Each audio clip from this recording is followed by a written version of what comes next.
নমস্কাৰ প্ৰিয় বন্ধুবৰ, সেৱা গ্ৰহণ কৰিব। আজি আকৌ আপোনাসৱৰ ওচৰত এটি নতুন ভিডিঅ' লৈ উপস্থিত হৈছোহি। আজিৰ বিষয়টো এনেধৰণৰ। আজি এটা নতুন বিষয়, আমাৰ শৰীৰৰ লগত লাগি থকা এটা বিষয়ৰ বিষয়ে আলোচনা কৰিবলৈ আগবাঢ়ি আহিছোঁ।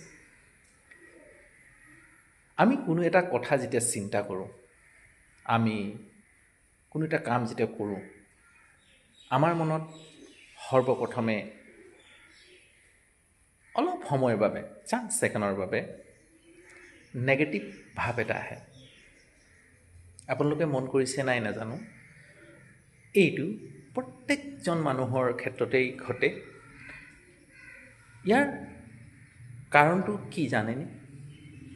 ইয়াৰ কাৰণটো হৈছে আমাৰ চকুৰে দেখা যিকোনো ছবি আমাৰ ৰেটিনাত সদায় ওলোটা প্ৰতিবিম্ব গঠন হয়। আমাৰ যি চকুৰ মণিয়েদি, যি মণিৰ ভিতৰত যিটো ফুটা আছে, সেই ফুটাইদি গৈ ৰেটিনাত সদায় ওলোটা প্ৰতিবিম্ব গঠন কৰে আৰু তাক মগজুৱে চিধা কৰি লয়। চিধা কৰি আমাক পজিটিভটো দেখুৱায়। আমি দেখা প্ৰত্যেকটো চিত্ৰই নেগেটিভ।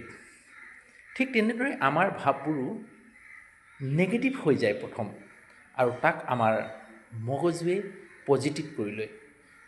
প্ৰথমতে আমি ছবিটো ওলোটা দেখোঁ আৰু আমাৰ মগজুৱে তাক চিধা কৰি লয়। এই ওলোটা প্ৰতিবিম্বৰ বাবে আমি প্ৰথমতে তাক নেগেটিভভাৱে লওঁ, অৰ্থাৎ নেগেটিভ চিন্তা এটা আহে, আৰু সেই নেগেটিভ চিন্তা পাছতেই পজিটিভ চিন্তালৈ পৰিৱৰ্তন কৰে আমাৰ মগজুৱে। সেইবাবে আমি প্ৰত্যেকবিধ কাম কৰোঁতে, প্ৰতিটো কাম কৰোঁতেই নেগেটিভ ভাৱ এটা আহে, নেগেটিভ চিন্তা এটা আহে।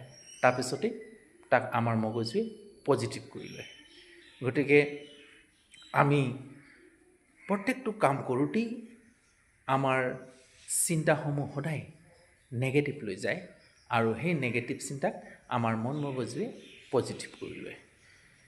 গতিকে ইয়াৰ বিজ্ঞানসন্মত কাৰণটো হৈছে আমাৰ চকুৱে দেখা প্ৰত্যেকবিধ বস্তুৱেই আমাৰ